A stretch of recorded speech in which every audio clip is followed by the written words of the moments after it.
বুধবার বেলাকোভা রেঞ্জে সংলগ্ন এলাকায় জনসাধারণদের সতর্ক বার্তা দিলেন বনকর্মীরা। বিনা কারণে রাত্রেবেলা বা সন্ধ্যার পর যেন বাড়ি থেকে বের না হয়।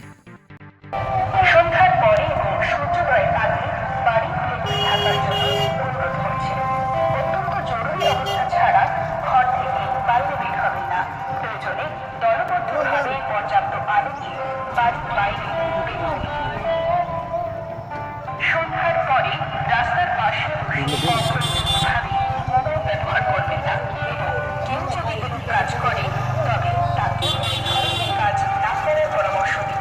নিরাপদে থাকুন।